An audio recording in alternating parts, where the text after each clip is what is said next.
নমস্কার, বাংলা টাইমস নিউজে আপনাদের স্বাগত। আরজিকর কাণ্ডে দোষীদের শাস্তির দাবিতে কল্যাণীতে ইস্টবেঙ্গল ও মোহনবাগানের সমর্থকদের প্রতিবাদ মিছিল। এদিন কল্যাণী স্টেশন থেকে শুরু হয় এই প্রতিবাদ মিছিল। এরপর কল্যাণী জেএনএম হাসপাতাল, কল্যাণী থানা, কল্যাণী পৌরসভা হয়ে সেন্ট্রাল পার্ক হয়ে আইআইটি মোড়ে শেষ হয়। এই মিছিলে দোষীদের কঠোর শাস্তির দাবির আওয়াজ ওঠে।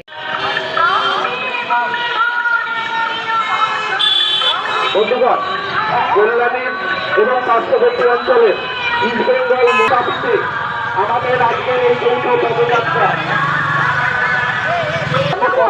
সেই পদযাত্রা আর কিছুক্ষণের মধ্যেই শুরু হবে। ইতিমধ্যে কল্যাণী এবং পার্শ্ববর্তী অঞ্চলের সাধারণ ইস্টবেঙ্গল সমর্থক, মোহনবাগান সমর্থক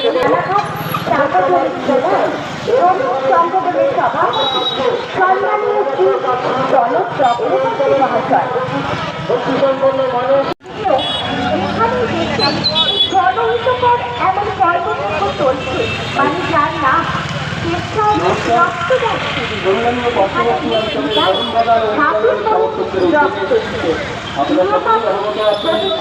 তাদের কাছে বিশেষ অনুরোধ, কল্যাণী শহর আইসিইউসির পরিচালনায় আগামী 25 আগস্ট রবিবার সকাল 10টায় কল্যাণীর মেন স্টেশন নিকটে যে রক্তদান শিবিরের আয়োজন করা হয়েছে, সেখানে রক্ত চেনার যে জাতি, কিন্তু রক্তে যদি পাশে মুসলমান কি এই তাই তো বন্ধুরা, রামের রক্তে বেঁচে ওঠে রহিম, আর রহিমের রক্তে প্রাণ ফিরে পায় রাম।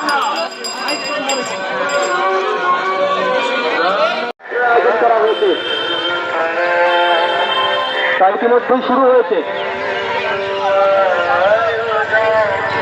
কল্যাণী ও তার পার্শ্ববর্তী অঞ্চলের যত ইস্টবেঙ্গল এবং মোহনবাগানের সমর্থক আছেন, তাদের উদ্যোগে আজকের মহতী পদযাত্রা। আপনাদের প্রতি অনুরোধ, শুধু নাগরিকবৃন্দের কাছে অনুরোধ, এবং কল্যাণী এই মাইকেরা যতদূর পর্যন্ত যাচ্ছে তাদের প্রতি অনুরোধ, আপনারা এই মহতী পদযাত্রায় অংশগ্রহণ করুন। আরজিকর কাণ্ডে ঘটে যাওয়া সমর্থকদের এবং প্রাক্তন খেলোয়াড়দের উদ্যোগে আজকের এই পদযাত্রা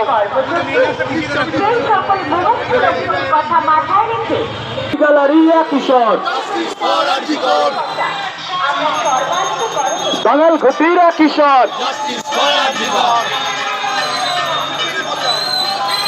কল্যাণীরও কিশোর বাঙাল ঘটিরা কিশোর